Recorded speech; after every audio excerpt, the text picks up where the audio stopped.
Boa noite, irmãos. Deus abençoe a cada um, em nome do Senhor Jesus Cristo. Com alegria em nosso coração, mais uma vez estamos aqui, né? Vamos cantar? Este é o coração valente, Ele ama toda a gente, todos. Ele ama quem não lhe ama e ajuda quem não lhe pede.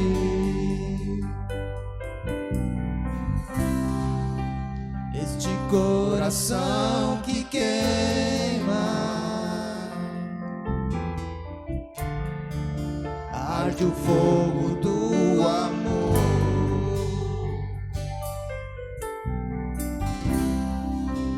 Faz o triste ficar contente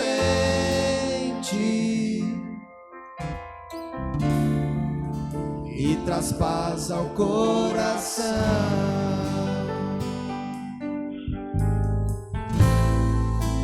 Foi a morte por minha causa, não pensou nenhum segundo. Este é o amor, amor maior do mundo, que não pensou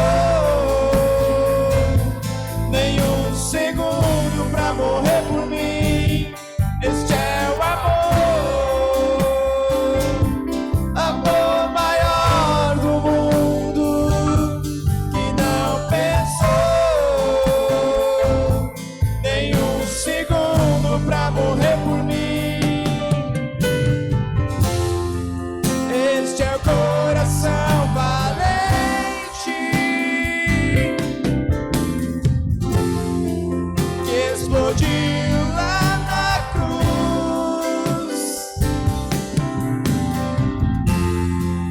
Ele continua quente, está no peito de Jesus.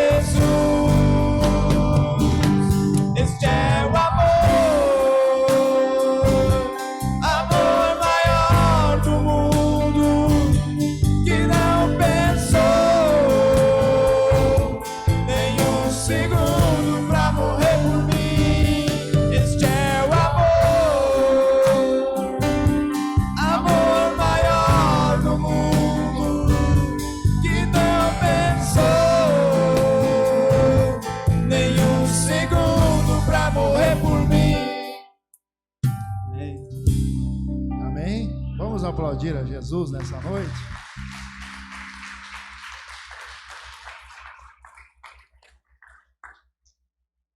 Não há amor que se possa comparar ao amor de Deus, né? Quem que entregaria seu filho?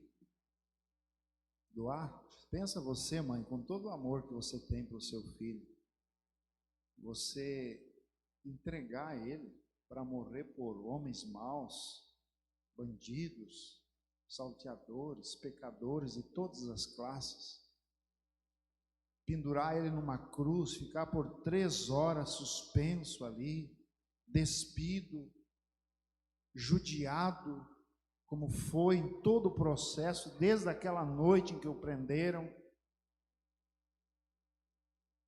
por pessoas indignas. Pensa bem você não daria seu filho, por mais bom que você fosse, mas Deus fez isso por mim e por você. Amém? Vamos ler a Bíblia Sagrada, Salmo capítulo 33 e versículo 12, e depois Coríntios capítulo 1 e no versículo 18.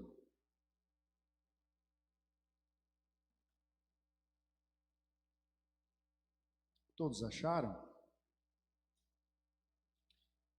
Bem-aventurada é a nação cujo Deus é o Senhor, e o povo que ele escolheu para a sua herança. Pois o Senhor olha desde os céus e está vendo a todos os filhos dos homens, e da sua morada ele contempla todos os moradores da terra. Ele é que forma o coração de todos eles, que contempla todas as suas obras. Não há rei que se salve com a grandeza de um exército, nem homem valente que se livre por a sua muita força. O cavalo é vão para a segurança, não livra ninguém com a sua grande força. E eis que os olhos do Senhor estão sobre aqueles que o temem, sobre os que esperam na sua misericórdia, para livrar a sua alma da morte e para conservar vivos na fome. A nossa alma, ela espera no Senhor, pois Ele é o nosso auxílio e o nosso escudo. Pois nele se alegra o nosso coração, porquanto temos confiado no seu santo nome. Seja a tua misericórdia, Senhor, sobre nós. Vamos dizer junto? Seja a tua misericórdia, Senhor, sobre nós. Amém. Agora vamos ler Coríntios, no capítulo 1 e versículo 13. Coríntios, capítulo 1, versículo 13. Paulo, ele nos mostrando aqui algo muito importante. Porque a palavra da cruz é loucura para os que perecem, mas para nós que somos salvos é o poder de Deus. Porque está escrito: destruirei a sabedoria dos sábios e aniquilarei a inteligência dos inteligentes. Onde está o sábio? Onde está o escriba? Onde está o inquiridor desse século? Porventura não tornou Deus louca a sabedoria desse mundo? Visto como na sabedoria de Deus, o mundo não conheceu a Deus pela sua sabedoria. Aprove a Deus salvar os crentes pela loucura da pregação. Porque os judeus pedem ensiná-lo, os gregos buscam sabedoria, mas nós pregamos a Cristo crucificado, que é escândalo para os judeus e loucura para os gregos. Mas para os que são chamados, tanto judeus como gregos, lhe pregamos a Cristo, poder de Deus e sabedoria de Deus. Porque a loucura de Deus é mais sábia do que os homens, e a fraqueza de Deus é mais forte do que os homens. Porque vedes, irmãos, a vossa vocação, que não são muitos os sábios segundo a carne, e não são muitos os poderosos, nem muitos os nobres que são chamados. Mas Deus escolheu as coisas loucas deste mundo para confundir as sábias, e Deus escolheu as coisas fracas desse mundo para confundir as fortes. E Deus escolheu as coisas vis desse mundo e as desprezíveis e as que não são, para aniquilar as que são, para que nenhuma carne se glorie perante Ele. Mas vós sois dele em Jesus Cristo, o qual por nós foi feito por Deus sabedoria e justiça e santificação e redenção. Porque, como está escrito, aquele que se gloria, glorie-se no Senhor. Amém? Vamos orar? Querido Deus, nosso precioso Pai, aqui nós temos lido a Tua palavra nessa noite. E sabemos que o homem, por mais palavras bonitas que ele possa expressar, jamais ele poderia convencer o outro do pecado.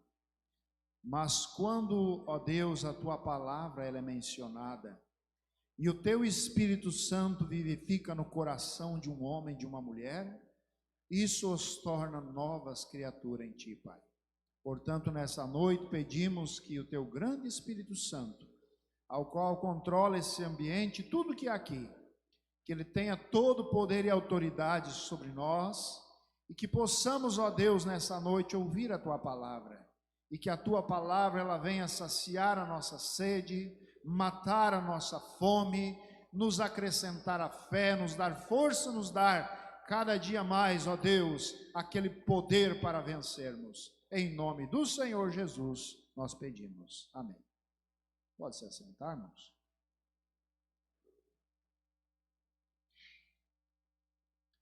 Ontem à noite nós ouvimos aqui o irmão Carlos trazendo a palavra de Deus, a mensagem, e me veio ao coração aqui nessa noite compartilharmos algumas coisas. É quase uma sequência da mensagem de ontem. Muito boa mensagem ontem, irmão Carlos. E eu creio que Deus, Ele trabalha, né, de várias formas. O importante é nós sempre estar sincronizado com a palavra. Tem que haver uma harmonia, uma harmonização de nós com a palavra. Você nunca vai saber o final de um filme sem você assistir o início dele, sequência dele. E assim é quando nós se concentramos em Deus e começamos a observar Deus se movimentando, Deus trabalhando, então nós vamos poder compreender o que Deus quer dizer para nós.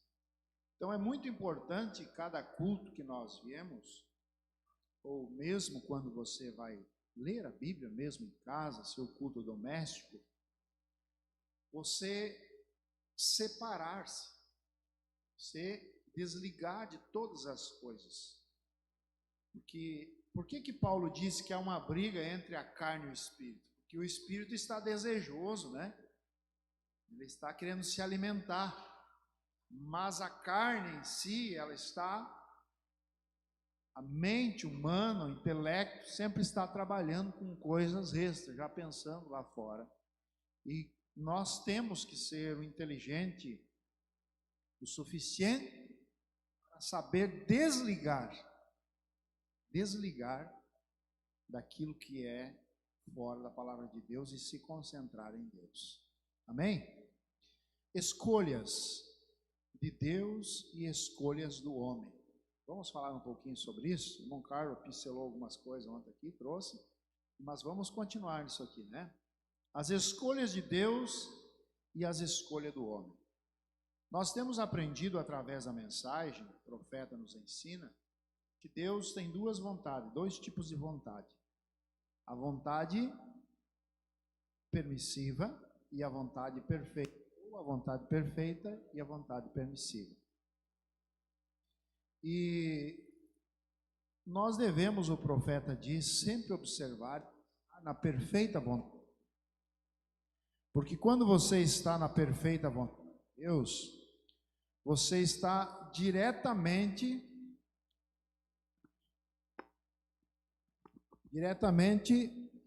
propenso a tudo sair 100%. E quando a pessoa está numa vontade permissiva, há porcentagens de muitas coisas elas não dar certo.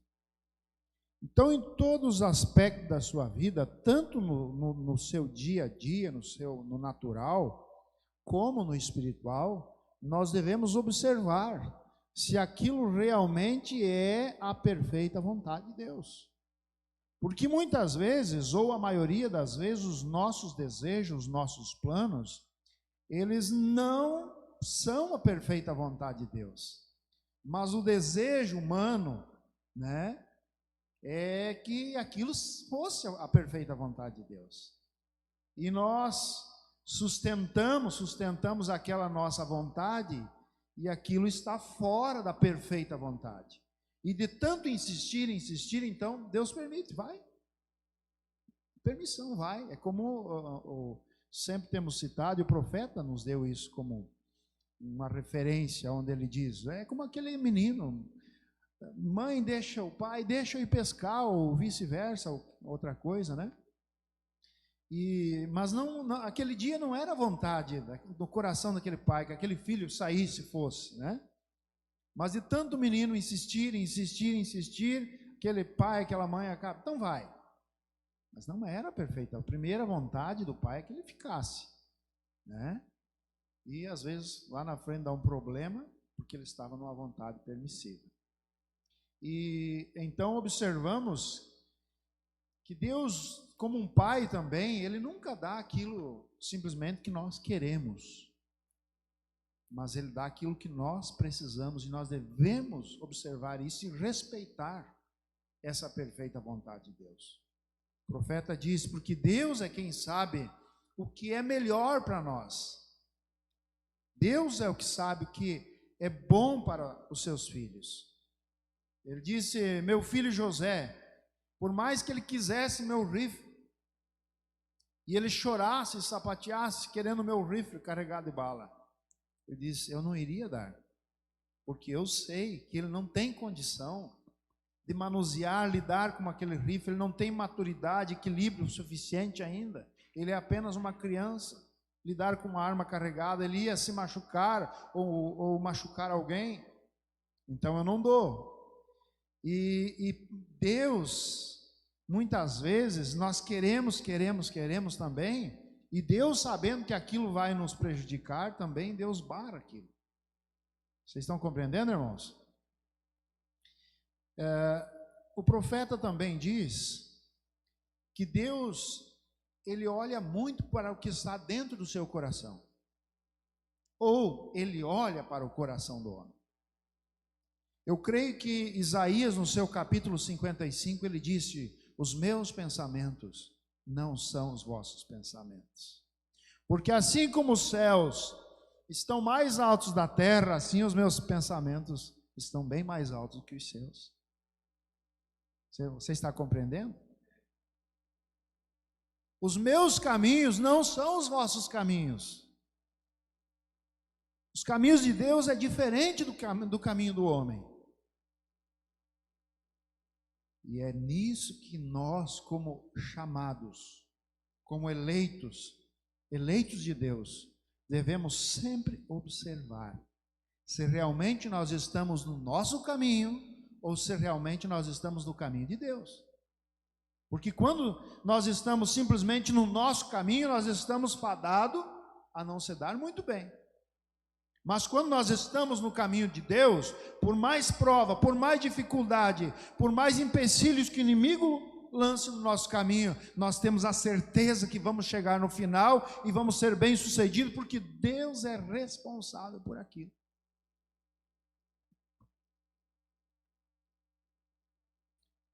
No livro de Samuel, nós encontramos que Israel, ele não tinha rei.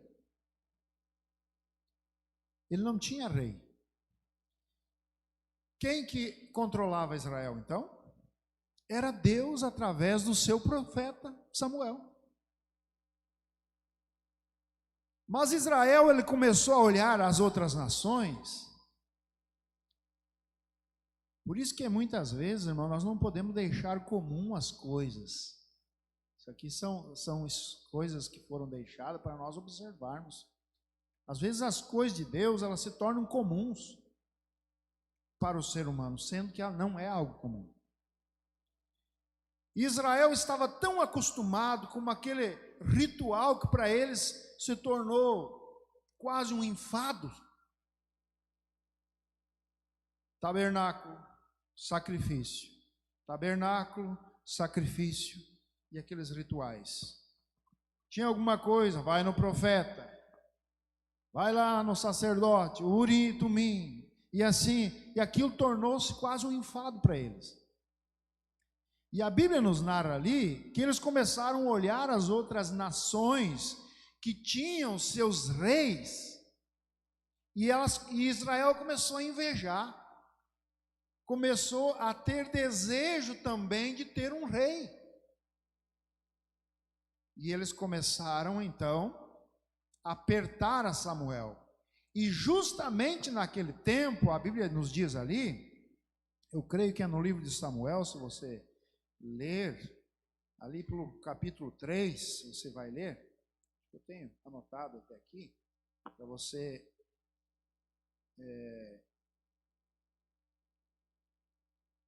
o capítulo 8, creio que é. Nós encontramos que o povo, ele começou a apertar, capítulo 10 você vai lendo ali, 9 em diante, você já vai ter tudo essa narrativa aqui. Começou a apertar a Samuel que eles queriam um rei. E usaram como justificativa o quê? Samuel, tu já está velho. Tu és um profeta, mas tu já está velho. Usaram um álibi como a idade de Samuel. Porque o Senhor deixou agora os seus 2 filhos aí, seus 2 filhos para administrar. Eles estão administrando aí e eles se corromperam, eles ficaram avarentos, eles ficaram soberbos, eles começaram a conduzir, julgar mal Israel. Agora eu pergunto, quem que era o profeta de Israel?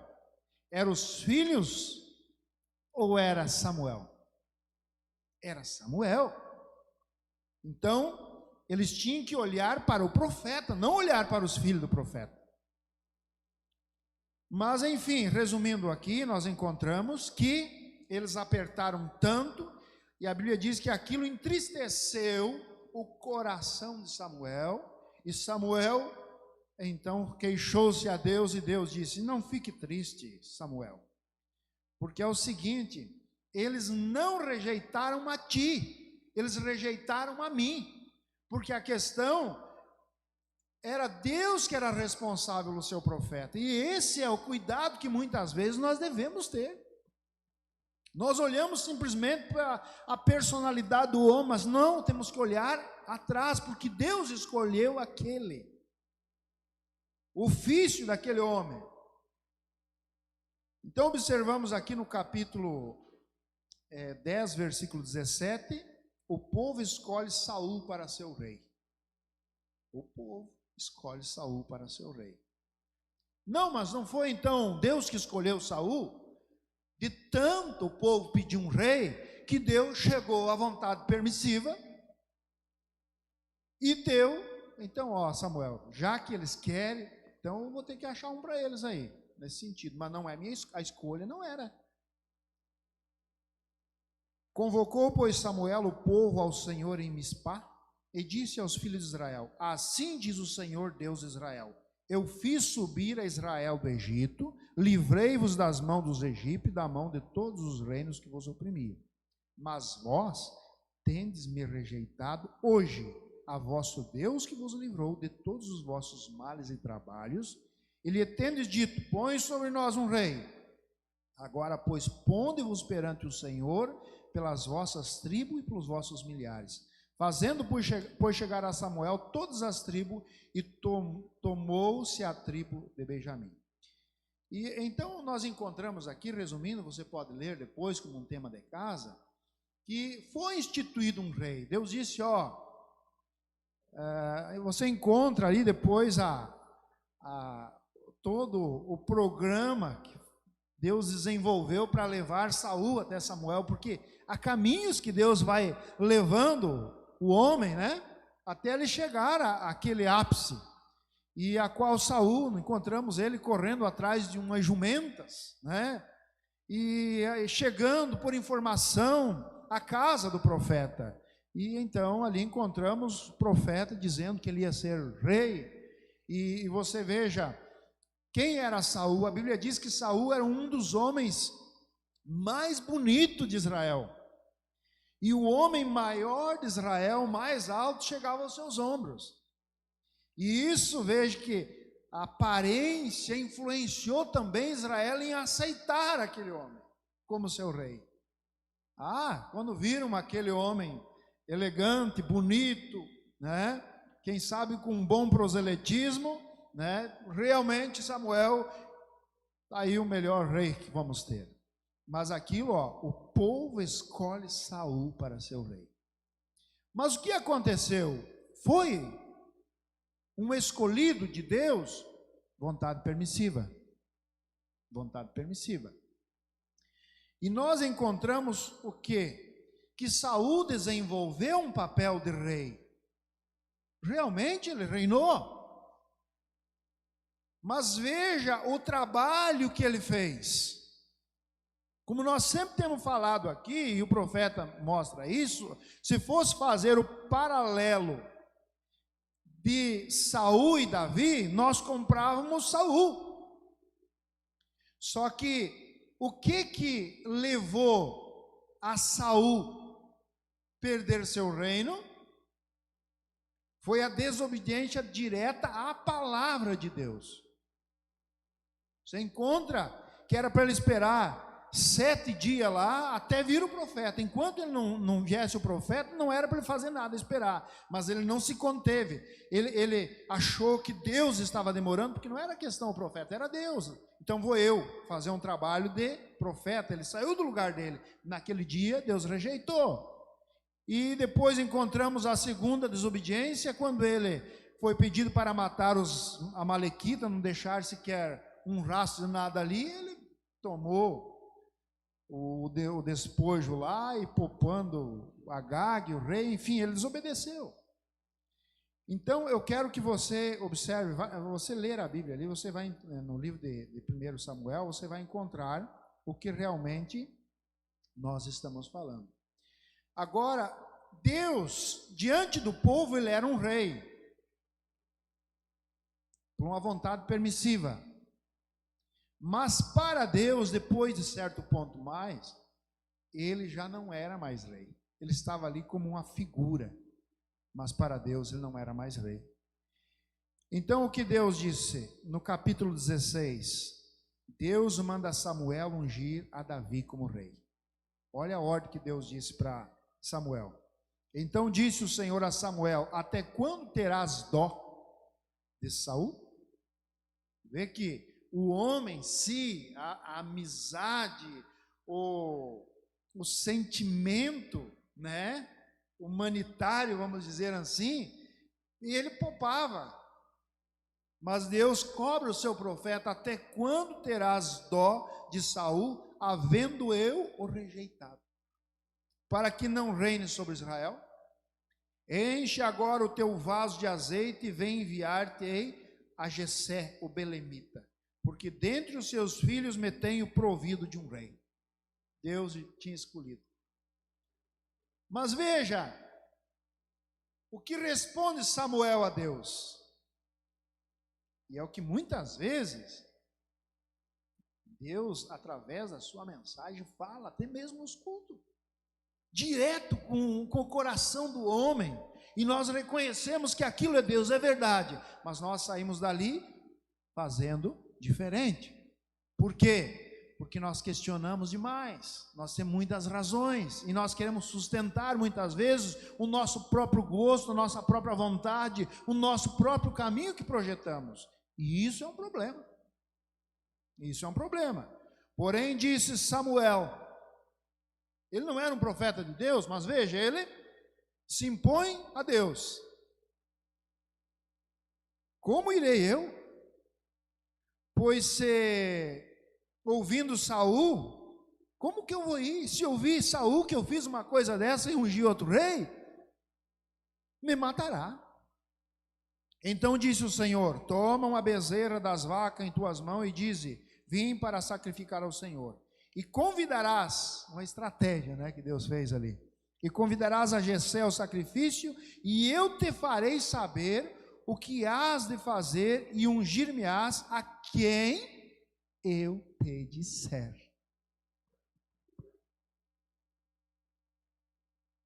Vocês estão captando, irmãos? Vocês estão tão quietinhos, mas eu creio que vocês estão comendo, né? Que quando está comendo, ele não conversa muito mesmo, né? Na mesa, né? Quem conversa muito, diz que ele come pouco, né? Então eu creio que vocês estão quietinhos, mas estão comendo isso aqui. Eu quero que vocês observem, tudo isso aqui parece que não tem muito a ver, mas é o nosso, a escolha de Deus. Você vai ver lá no final o que é isso aqui. Então, observe bem. Fez então, pois, Samuel o que dissera o Senhor e veio a Belém. E eu quero que você observe aqui, eu vou resumindo na Bíblia aqui, que então Samuel chega e fala para Jessé o que ele tinha que ia fazer, era para chamar os seus filhos. E aquele pai, na sua visão, começou a trazer seus filhos diante do profeta. E trouxe o primeiro. A Bíblia nos mostra aqui, você vai ler ali, continuando. Então chamou Jessé a Abinadab e o fez passar diante de Samuel. Quem era Abinadab? Era aquele filho de Jessé. Era o mais bonito, digamos assim. O mais com perfil de rei na visão do homem. Por isso que os meus caminhos não são os vossos caminhos, nem os meus pensamentos são os vossos pensamentos. Deus não julga, você vai ver aqui, segundo a aparência, mas Deus julga segundo o que há no coração do homem e da mulher. Graças a Deus por isso, né? Então veja, e fez passar adiante Samuel, o qual disse: nem este tem escolhido o Senhor. Então Jessé fez passar a Samá, porém disse: tampouco este tem escolhido. Assim fez passar Jessé os seus 7 filhos diante de Samuel. 7 filhos. Quem sabe tinha hora que Samuel pegava a botija de azeite e dizia: é esse, porque é tão perfeito, tem um perfil de rei, tem o jeitão, até o caminhar dele de rei, né? Fala bonito, e assim sucessivamente. E Deus dizia: e não é esse, e não é esse. Irmãos, quantos estavam na fila? Quantos estavam na fila?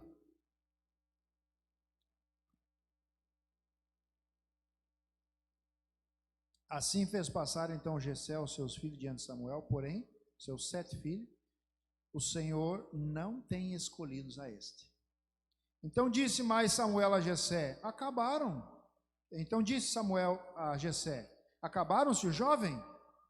Então disse: ainda falta o menor. Olha a cabeça do Jessé, né? O pai: bom, se esses aí não tiveram perfil, não tiveram condição de ser ungido por um rei, coitado Davi. Coitado Davi, o menor, falta o menor. E eis que ele apacenta as ovelhas. Disse, pois, Samuel a Jessé: envia e manda-o chamar, porquanto não nos assentaremos em roda da mesa até que ele venha. E então mandou buscar dele e o trouxe. Ele era um ruivo e formoso de semblante e de boa presença. Disse o Senhor: levanta-te e unge, porque é este mesmo. Veja, então Samuel tomou do vaso. Eu quero que você observe no final da leitura aqui, depois no início da outra. Então Samuel tomou o vaso do azeite e ungiu no meio de seus irmãos. Que inveja, né? Quem sabe deu naqueles irmãos. Ah, mas era para ser eu. A gente não é. Aqui é a vontade perfeita de Deus. É a vontade perfeita de Deus. No meio de seus irmãos, e desde aquele dia em diante, o Espírito do Senhor se apoderou de Davi. Desde aquele dia em diante, o Espírito do Senhor se apoderou de Davi. Agora eu quero que você observe, continuando no versículo 14, que é o final: Saul é atormentado por um espírito maligno. E o Espírito do Senhor se retirou de Saul. Vê, o Espírito do Senhor entra em Davi e o Espírito do Senhor sai de Saul. Por quê? Um era a vontade permissiva, a escolha do homem, e o outro era a vontade perfeita de Deus. Olha aqui, ó, escolhas de Deus e escolhas do homem. E então o Espírito do Senhor se retirou de Saul e o assombrava um espírito mau da parte do Senhor. Que estranho. Um espírito mau da parte do Senhor.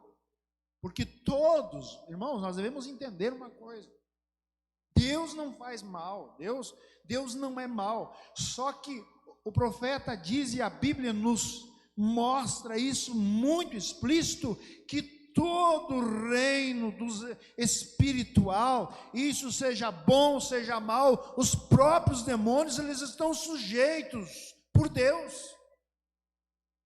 Por que muitas vezes você vê o próprio diálogo de Deus com Satanás ali, a respeito de Jó? Eu acho que se fosse pela vontade de Satanás, ele não destruía Jó, ciúme, porque claro que não vai adorar o Senhor, porque olha o que o Senhor faz por ele, olha os argumentos. Então Deus permite Satanás tocar.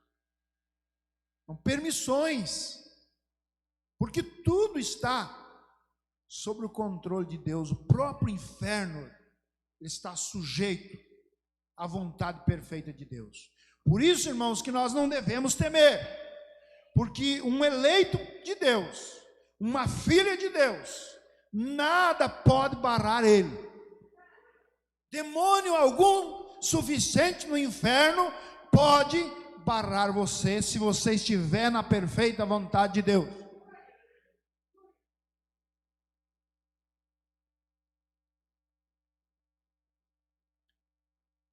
Olha aqui, ó, na mensagem Hebreus, capítulo 3, e no 31. Hebreus 3 e 31. Então Paulo, agora nós vamos partir aqui para o Novo Testamento. Não desliga, fica conectado aí. Então Paulo, ele teve o ensinamento de Gamaliel, e Gamaliel era aquele grande homem que fez uma escolha. Vamos ver que escolha que Gamaliel fez. Sendo ele mesmo um estudioso, um dos maiores ou o maior professor da Universidade Teológica do dia, era Gamaliel. Mas que escolha ele fez? Que quando todas essas coisas começou na igreja primitiva, ele disse ao conselho que ele deu para aqueles homens que estavam se levantando contra os eleitos, contra a igreja de Deus. Gamaliel tinha o poder, o livre-arbítrio de escolher se ficava do lado dos judeus ou do lado dos cristãos. Mas como ele era um homem sábio, veja que o mínimo que ele pôde fazer, Deus respeitou ele. Ele aconselhou pessoas. Ele não teve uma ação direta de ir lá tirar a pessoa das mãos daqueles perseguidores. Mas uma coisa é certa, aqueles conselhos valeu. Então ele diz aqui, ó, quando as coisas começou na igreja primitiva, ele disse: não vamos colocar as mãos nisso, porque é perigoso. Irmãos, é esse o cuidado. Esses conselhos são válidos. Tem coisas que às vezes acontecem que nós queremos ir lá e botar a nossa mão. Nós queremos mexer, nós queremos resolver. Não se coloca a mão, a gente não sabe o que está acontecendo. O que nós temos que esperar em Deus. Nós lemos aqui, ó, os que confiam no Senhor. Temos que confiar em Deus. Ontem à noite nós lemos aqui: todas as coisas contribuem para o bem daqueles que amam a Deus. E nós lemos anterior na Escritura: não interessa de como elas sejam, mas se você ama a Deus, descansa em Deus. E as coisas, elas vão se encaixar no seu devido tempo, vão se encaixar como tem que se encaixar na perfeita vontade de Deus. Então diz aqui, ó: não vamos colocar as mãos nisso, irmãos. Se isso não é de Deus, de qualquer maneira isso chegará ao nada. Mas e se isso é de Deus, nós estaremos lutando contra isso. Nós nos encontraremos lutando contra Deus. Então vê, ele havia tido um bom ensinamento. Agora veja, Paulo havia chegado sobre esse homem, e ele sabia que Paulo era um grande ensinador. Então um dia o coração honesto, porém perseguindo a igreja, indo para prendê-los. Agora eu quero tomar outra pequena fase de Paulo enquanto nós obtemos isso aqui. Agora Vai pular de fase, mas está conectada a mensagem aqui, ó. Quando Judas caiu por transgressão, pelo amor ao dinheiro e orgulho da vida, ele caiu da graça e foi para esse lugar, e os discípulos disseram: deve haver 12, porque Deus anteriormente tinha escolhido 12 homens, não é isso? E a igreja com toda a sua dignidade, para te mostrar o que é a igreja com toda a sua dignidade e todo o seu poder, isso continua sendo milhões de milhas insuficiente em seu melhor. E eles disseram: nós temos que ver um no nosso meio que tomará o lugar de Judas, né? E eles lançaram sorte sobre Matias, e Matias, eu creio, que quando eles o escolheram, eles colocaram como um dos 12, formando os 12. E veja, ele não fez nada. Essa foi a única vez que o seu nome foi mencionado na Escritura, quando a igreja escolheu ele. Veja, a escolha do homem e a escolha de Deus. Por mais bem intencionada que estava a igreja, mas ela escolheu segundo o critério humanístico, visão humana. E escolheram Matias. O profeta diz aqui, ó, que essa foi a única vez que foi mencionado Matias. Desapareceu o apóstolo que a igreja escolheu. Mas veja, então, aqui está a igreja fazendo sua escolha. E eles pensaram, o que a igreja pensou? Bom, ele é um cavalheiro. Sem dúvida, ele é um homem maravilhoso, ele é um estudioso, ele é inteligente, ele é educado, ele é uma pessoa maravilhosa, e ele, olha, daria certo no lugar de Judas, e seria um de nós. Mas você sabe, Deus às vezes faz alguma das nossas opiniões, algumas das escolhas mais tolas. Agora Deus viu um judeu, veja o que Deus viu agora, um judeu de nariz aquilino, tão cheio de mau humor como ele poderia estar, com sua boca para os lados, e eu vou descer e prender cada um deles ali, e eu os colocarei na cadeia, e eu farei isso, aquilo, veja, mas ali estava a escolha de Deus, ali estava a escolha de Deus. Você está conseguindo fazer um paralelo, Matias e o Paulo aqui? A escolha do homem e a escolha de Deus. Olha, que ajeitadinho, que cristão. Olha, ele tem todo o perfil certinho para ser o apóstolo. E o outro, na visão humanística, ao contrário. Eu quero que você observe aqui então. Você vê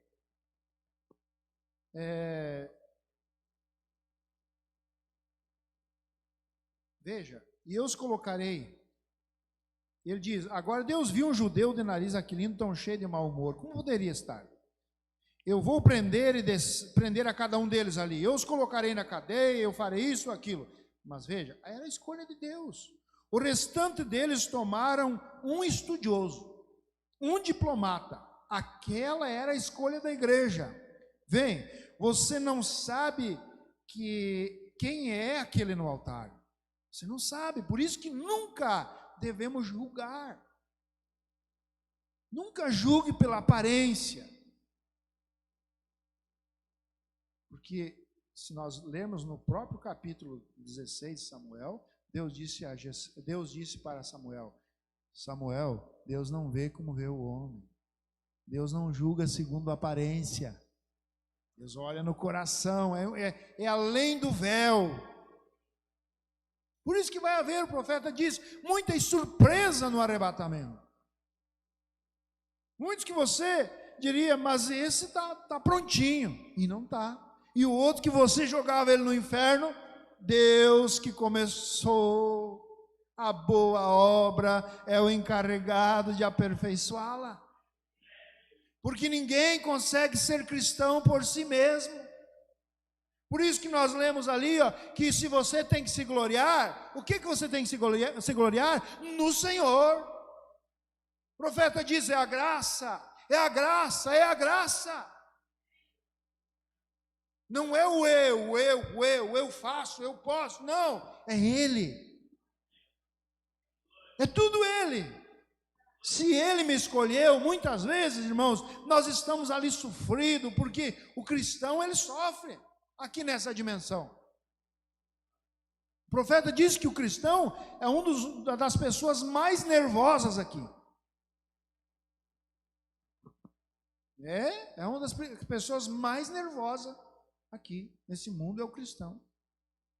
Por quê? Porque tudo está na contramão. Olha os dias que nós estamos vivendo, a inversão de valores, aonde o certo para as pessoas é o errado,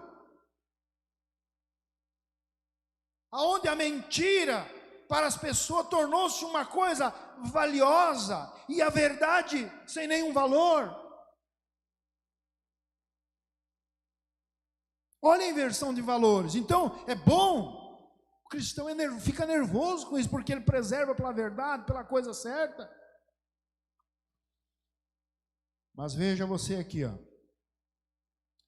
Vê você. Você não sabe quem é aquele no altar. Você não sabe quem é aquele para quem está testificando. Isso aqui, esse parágrafo aqui, ó. Eu quero que você observe que ele está chamando a atenção da igreja aqui. Ó. Porque às vezes, sabe o que nós queremos fazer? Rolar nossa responsabilidade para o outro. Ah, isso aqui é para o fulano, é para o Beltrano. E nós queremos cinzentar. Olha, você não sabe quem é aquele no altar. Você não sabe quem é aquele para quem está testificando. Na cadeia, ou seja, onde for, aquilo pode parecer um pugilista com suas orelhas quebradas, olhos esfolados, mas você não sabe quem é aquele. Veja, Deus faz escolha, e Deus então escolheu esse pequeno judeu muito mal-humorado, e escolheu em seu caminho, e eu descerei, e ele dizia, e apanharei, e mostrarei o que eu posso fazer. Assim Deus simplesmente o lançou no chão e disse, esta é a minha escolha, bem ali.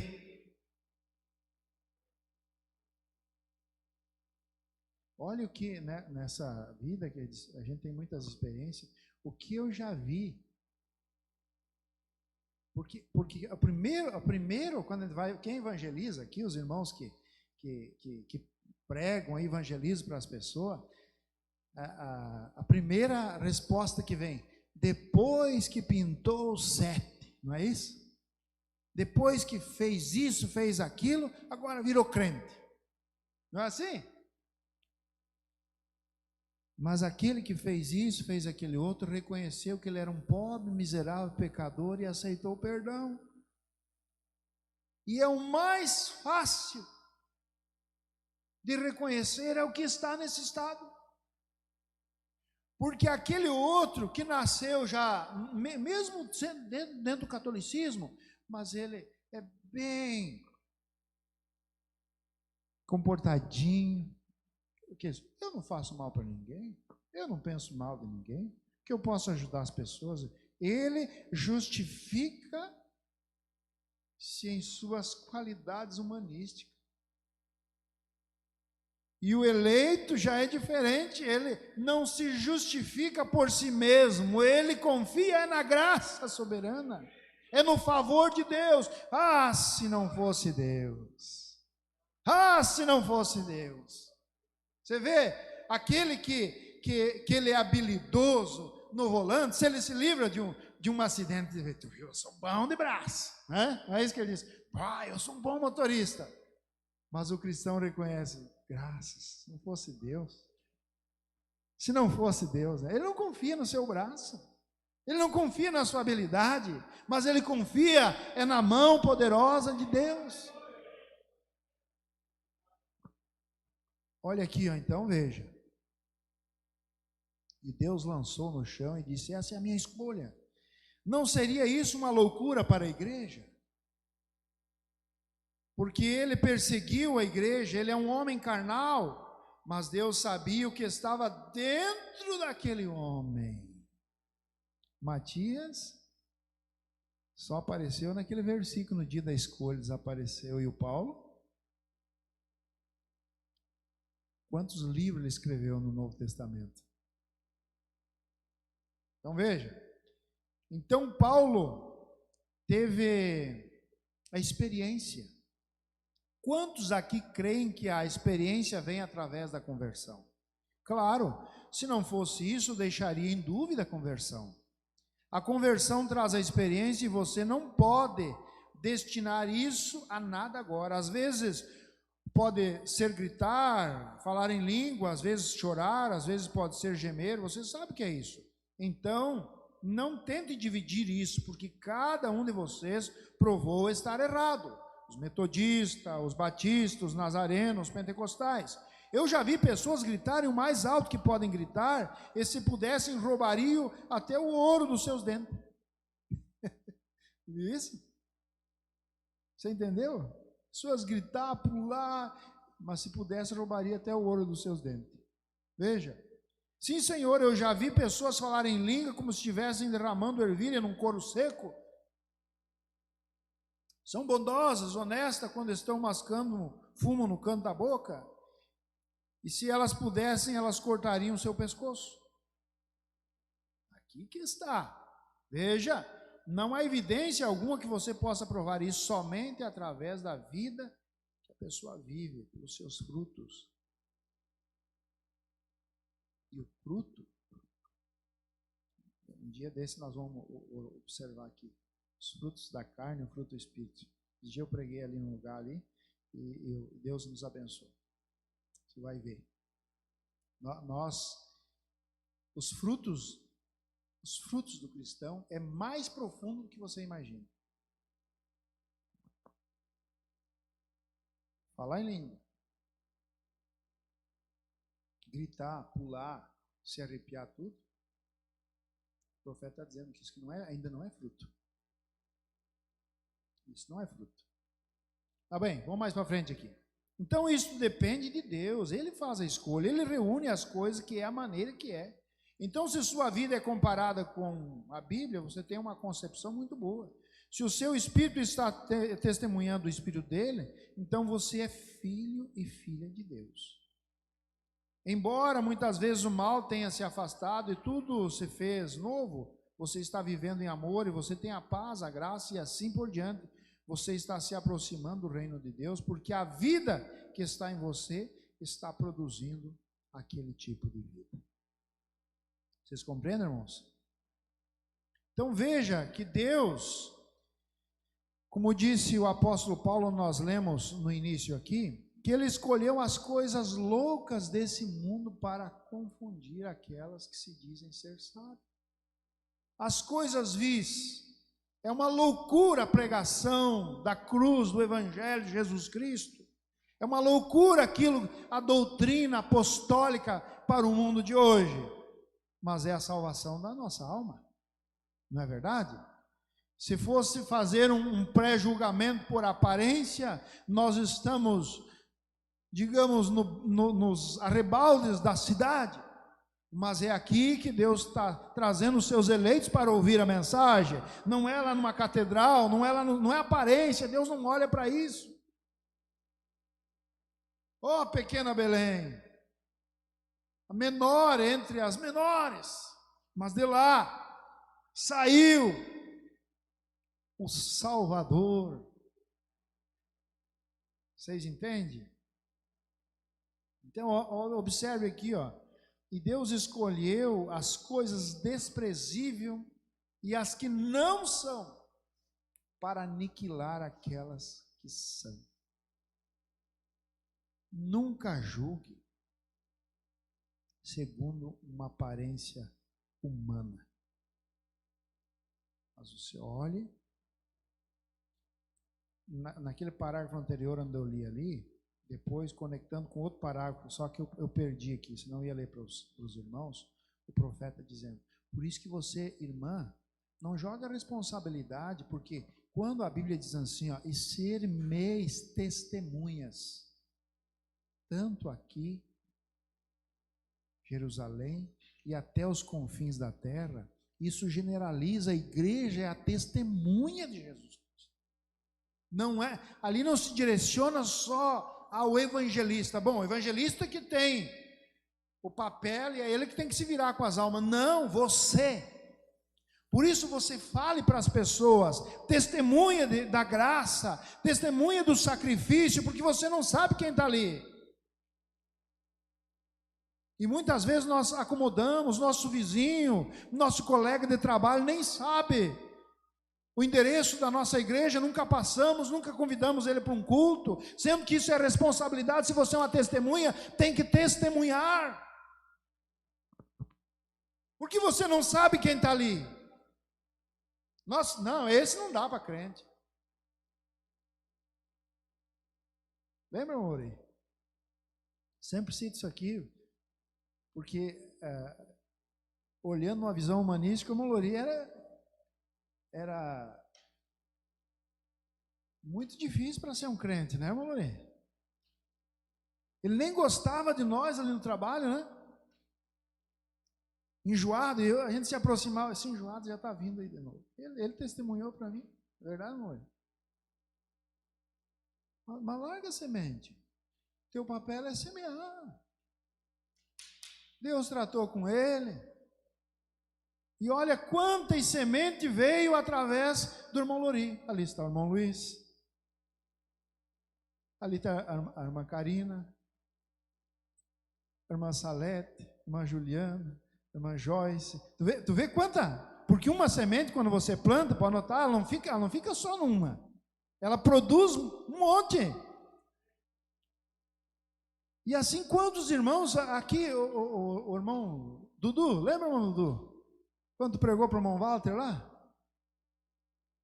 Tão simples, para um colega lá, anunciou o endereço da igreja, começou a falar ali.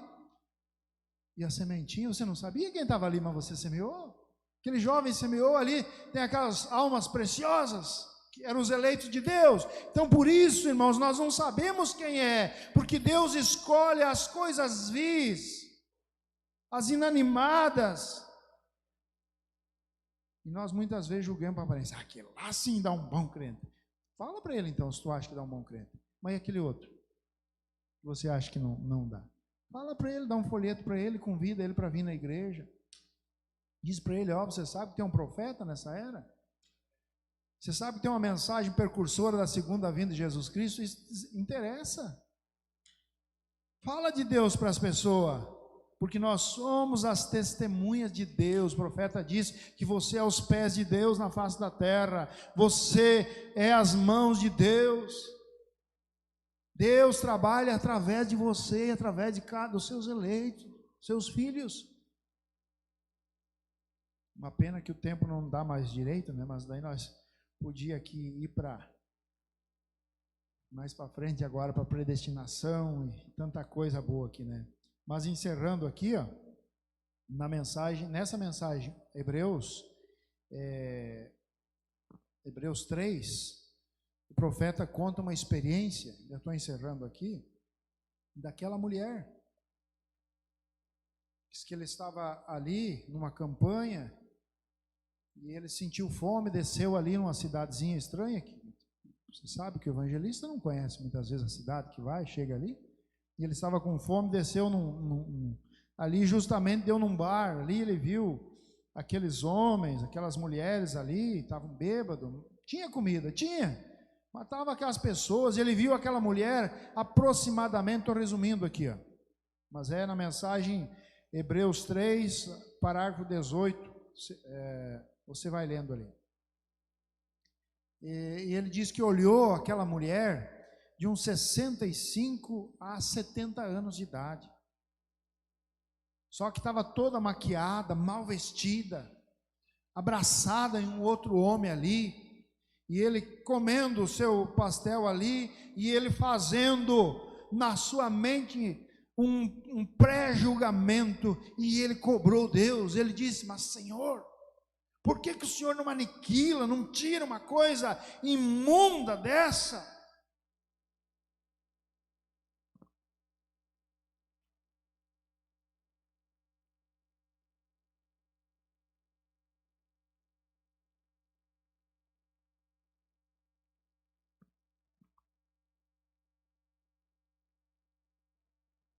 Sabe o que o Espírito Santo disse para ele como resposta?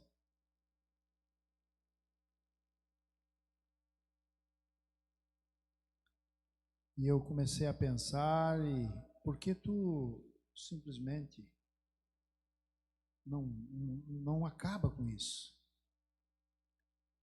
E então o Espírito Santo chamou Mombrana, a atenção dele, e apareceu a visão. Hebreus, eu citei errado antes, é Hebreus 5 e 6, parágrafo 186, eu vou ler aqui. E então eu comecei a ver algo se movendo na minha frente. Parecia um pequeno redemoinho rodando assim. E eu continuei a observar aquilo e vi o mundo girando, girando, e observando aquilo, era vaporizado por algo.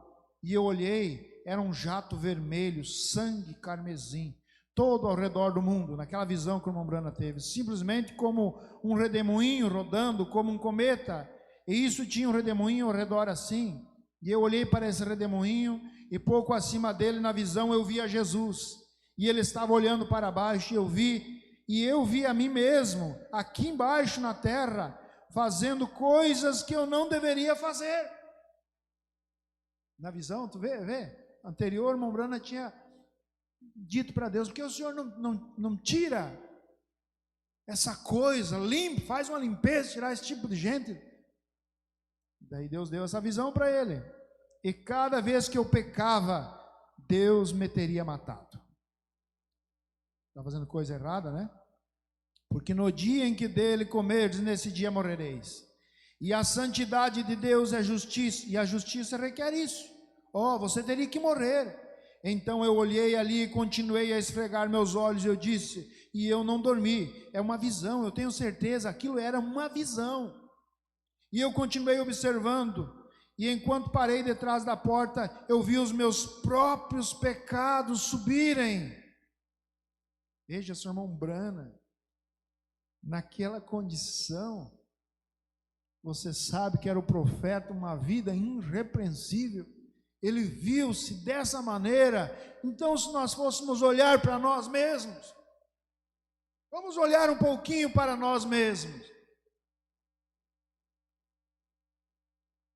E toda vez que começava a chegar no trono, seu sangue ele atuava como uma bomba em um carro, aquilo apanhava isso, e via aquilo balançar, o sangue corria por sua face, e eu vi levantar a sua mão e dizer, Pai, perdoa ele, pois não sabe o que está fazendo. E eu me via fazendo outra coisa, isso outra vez, e aquilo bombeava. Veja, Deus teria me matado imediatamente, mas o seu sangue me apanhava, e ele segurava os meus pecados, e eu pensava, Deus, eu fiz aquilo, claro, não era eu, mas era. Então eu saí andando como se fosse atravessar aquele recinto, e eu me aproximei dele, e eu vi o livro ali, ele tinha o meu nome nele. Aqui que está a questão, irmãos, a escolha de Deus. E eu vi o meu nome nele, e todos os tipos de letras negras escritas em cima dele, e eu disse, Senhor, me desculpe por ter feito isso, foram os meus pecados que te fizeram fazer aquilo, fui eu quem girou o teu sangue ao redor do mundo, fui eu, Senhor, que fiz isto. O irmão Mombrana perguntando a Deus, fui eu, Senhor, que fiz isso contigo, estou tão sentido por ter feito. E ele estendeu a mão e disse, e eu estendi minha mão e disse, perdoe-me, eu não tinha intenção de fazer, tu pela tua graça, eu tentarei ser um sujeito melhor, e tu simplesmente me ajudares. Então ele tomou sua mão e colocou em seu lado com o seu dedo, e escreveu naquele grande livro, perdoado. E jogou para trás de si no mar do esquecimento. E eu observei aquilo um pouquinho, e ele disse, agora eu te perdoo. Quero que você observe isso aqui, irmãos. E agora eu te perdoo. Deus perdoando, irmão Branco. Oh, coisa maravilhosa, Deus perdoar-nos. Perdão de Deus, irmãos. Não há nada que se possa comparar com o perdão de Deus. Porque se não é o perdão, a morte alcança, o inferno te pega. Mas observe aqui, ó, Deus dizendo para ele, ó, e ele disse: agora eu te perdoo, mas você quer condená-la? Eu te perdoo, mas você quer condenar? Disse: você está perdoado, mas e ela? Você deseja exterminá-la? Você não quer ela viva?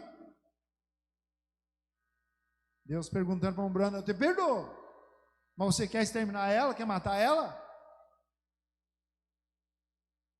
E eu pensei: ó Deus, me perdoe. Eu não tencionava pensar isso, eu não queria fazer aquilo. Você está perdoado, você se sente bem, mas e ela? Ela precisa disso também, ela precisa disto. Ó, eu pensei: Deus, como eu saberia que tu a chamaste? Como eu saberia que tu a chamaste, quem tu não chamaste? É o meu dever falar com todos. Então, quando a visão me deixou, eu cheguei para ela, aquela mulher, e disse: como vai a senhora? E aqueles dois homens haviam ido ao banheiro, e ela estava sentada ali soluçando, você sabe, rindo. A garrafa de cerveja, uísque em cima de sua mesa, ou parece que era cerveja alcoólica, ali em cima onde eles estavam bebendo, e eu me aproximei e disse: como vai? E ela disse: oi. E eu disse: posso me assentar? E ela disse: ó, eu estou acompanhada. E eu disse: eu não quis dizer nesse sentido, irmã. Ela olhou para mim e eu a chamei de irmã. E ela disse: o que você deseja? E eu disse: posso me assentar só por um momento? E ela disse: esteja à vontade. E eu me assentei e eu lhe contei a visão, o que havia acontecido. E ela disse: qual é o seu nome? E eu disse: Brana. E ela disse: é você que está aqui embaixo na arena? Eu disse: sim, senhora. E ela disse: eu queria ir até lá. Ela disse: senhor Brana, eu fui criada, veja, numa família cristã. Ela disse: eu tenho duas filhas jovens que são cristãs, mas certas coisas aconteceram. E ela entrou pelo caminho errado e começou, ela contou para a irmã Brana a sua vida, né? E eu disse: mas irmã, não me importa, não me importa, o sangue continua ao seu redor, e esse mundo está coberto com o sangue. Se não tivesse, Deus nos teria matado a cada um. Quando aquele sangue se mover, vem o julgamento. Veja, mas se você morrer sem aquele sangue, você vai além de algum lugar, onde não haverá nada para agir em teu favor.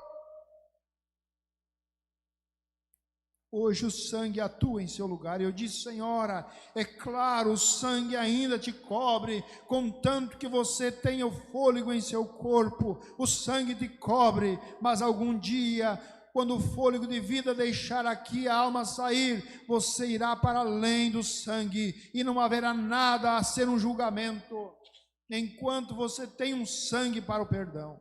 E eu a tomei pela mão, ela estava chorando, e ela disse: senhor Brana, eu estou bebendo. E eu disse: que importância tem? Algo me advertiu para vir aqui falar com você. E eu disse: Deus antes da fundação do mundo te chamou, irmã, e você está fazendo errado, você está simplesmente piorando. E ela disse: você acha que ele me quer? E eu disse: absolutamente que ele te quer, sim. E ali o seu joelho, em seus joelhos nós inclinamos no meio daquele chão, e tivemos uma reunião de oração dos tempos antigos, e aquele policial tirou o seu chapéu e se inclinou em um joelho, e ali tivemos uma reunião de oração naquele lugar. Porque Deus, por quê? Porque Deus é soberano, colocando de um lado as obras mortas. Sigamos à frente até a perfeição, vamos nos mover para lá. Eu pertenço à igreja, eu pertenço àquilo, aquele outro, terminado. prossiga a perfeição, meu amigo. Pecador, se você está sem o sangue hoje, salvação, sem a graça, sem o sangue, é o sangue de Cristo que te segura. Veja.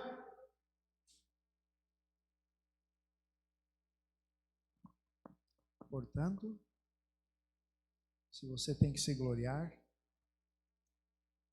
se glorie nele. Não é o eu. Quando o diabo vier com aquele pensamento dizendo para você, você não é. Lembre que é o diabo, que é um sangue que está ali no propiciatório intercedendo por você. Quando o diabo te apontar tuas falhas, teus erros, isso aqui não é justificativa para pecar. Mas o que o profeta está nos animando, para não olhar para você mesmo, não olhar para outra coisa a não ser para o sangue, olhar para a cruz, olhar para o Calvário. Porque quando nós olhamos nesse prisma, nesse foco, nós se consideramos menor entre os menores, nós aniquilamos a carne. Por isso que Paulo teve a ousadia de dizer, quando eu estou fraco, eu estou forte, mas quando eu penso que sou forte, aí eu sou fraco. Porque quando nós pensamos que somos alguma coisa, nas nossas próprias habilidades, nas nossas próprias experiências humanísticas, nós descobrimos que não somos nada. Por isso que Paulo disse, tudo eu posso naquele que me fortalece. Nada pode barrar de você ser um vencedor. Vamos se colocar de pé?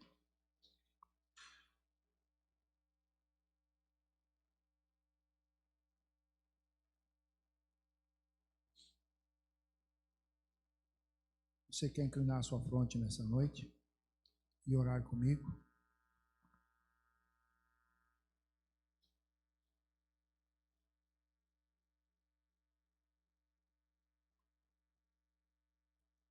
Vamos orar juntos. Há um sangue que foi derramado por mim, por você, por cada um de nós. E se não fosse esse sangue derramado e que está intercedendo, nenhum de nós escaparíamos da perdição. Mas é o sangue de Jesus que nos purifica de todo pecado. É o que nos aperfeiçoa. Não deixe o diabo zombar de você. Mostra para ele que há um sangue intercedendo por você. Se tem alguém nessa noite que não é batizado em nome de Jesus Cristo e deseja receber a Jesus como teu Salvador, há um sangue para você nessa noite. Há um Deus que te quer, como queria aquela mulher pecadora, mesmo naquela situação. Deus te quer, Deus te ama. Ele deu a sua própria vida por você. Se você deseja tê-lo em sua vida, você pode vir aqui à frente e nós vamos orar por você. Enquanto juntamente com a igreja nós oramos. Vocês têm alguém que não é batizado ainda em nome de Jesus? Há uma oportunidade nessa noite. Senhor, meu Pai, primeiramente, meu Deus, como um pecador arrependido, meu Deus, eu venho nessa noite pedir o perdão dos meus pecados, das minhas falhas, das minhas negligências. Pois quando o Senhor olha para mim, eu me vejo tão pequeno, tão falho, tão miserável. Mas quando eu olho para aquela cruz, meu Deus, eu me sinto animado. Isso nos encoraja, nos dá força.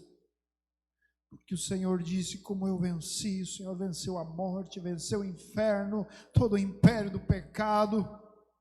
E o Senhor disse, como eu venci, vós também vencereis. Isso é promessa. Quando o Senhor diz vós, o Senhor profetizou sobre nós, sobre os seus filhos. E é pelo teu sangue que nos purifica de todo pecado, que nós somos mais do que vencedores em ti. Perdoa as nossas negligências, Pai. nos ajude a sermos melhor. Muitas vezes tentamos, ó Deus, lutamos por nossas próprias forças e se sentimos, ó Deus, decepcionados que não conseguimos, ó Deus. Nós ouvimos a Tua palavra nos ensinando a maneira correta como proceder para ser um vencedor. E nós colocamos isso em prática e isso faz com que nós sobressaímos, que ultrapassamos as barreiras que o inimigo muitas vezes coloca em nossa frente.